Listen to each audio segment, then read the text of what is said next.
നാട്ടിൻപുറങ്ങളിൽ കളിസ്ഥലങ്ങൾ വീണ്ടും സജീവമാവുകയാണ്. കോഴിക്കോട് നിന്നുള്ള റിപ്പോർട്ട് കാണാം. പുതിയ തലമുറയിൽ അന്യം നിന്നുപോയ ചില കാഴ്ചകളാണ് ഗ്രാമപ്രദേശങ്ങളിലുള്ള വൈകുന്നേരത്തെ വോളിബോൾ, ക്രിക്കറ്റ് കളികളും ഫുട്ബോൾ കളികളുമെല്ലാം.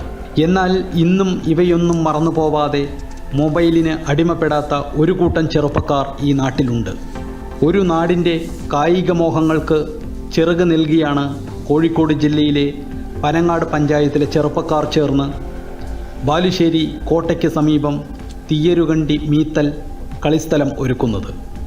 പുതിയ തലമുറയിലെ കുട്ടികൾ കളിക്കാനും മറ്റും സ്ഥലമില്ലാതെ മൊബൈൽ ഫോൺ നോക്കിയിരിക്കുന്ന ഈ അവസരത്തിൽ കളിക്കളങ്ങൾ ആസ്വദിച്ച് നല്ല ആരോഗ്യത്തോടെ വളർന്നു നാട്ടിൽ നല്ല സൗഹൃദ അന്തരീക്ഷമുണ്ടാക്കിയെടുക്കുവാനും കഴിയട്ടെ എന്ന ചിന്തയിലാണ് തുടക്കമിട്ടത്. എൻ്റെ പേര് രജീന്ദ്രൻ. ഞാൻ ആർമിയിൽ നിന്ന് റിട്ടയർ ആയ ആളാണ്.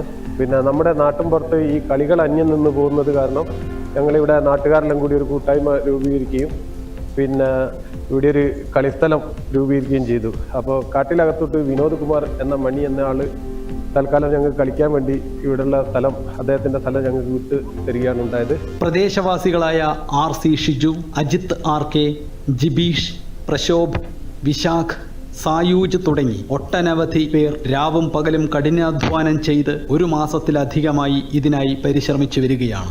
എൻ്റെ പേര് ഗൗതം കൃഷ്ണ. ഞാൻ +1 പഠിക്കുന്നു. ഞങ്ങൾക്കും എൻ്റെ കമ്പനിക്കാർക്കും എല്ലാം കളിക്കാനൊരു സ്ഥലമില്ലായിരുന്നു. ഞങ്ങൾ ദൂരെ ഹൈസ്കൂളിനടുത്ത് ഗ്രൗണ്ടിലായിരുന്നു കളിക്കാറ്. അപ്പോൾ ഞങ്ങളെ നാട്ടുകാരും എല്ലാവരും കൂടി ഞങ്ങൾക്ക് വീടിനടുത്ത് തന്നെ ഒരു സ്ഥലം ഗ്രൗണ്ടിന് വേണ്ടി തയ്യാറാക്കി തന്നു. അതിലേറെ സന്തോഷമുണ്ട്. വരുന്ന തലമുറയ്ക്ക് വേണ്ടിയിട്ട് ഒരു കോച്ചിങ് കൂടി കൊടുക്കാനുള്ള പരിപാടി ഇവിടെ ചെയ്യുന്നുണ്ട്.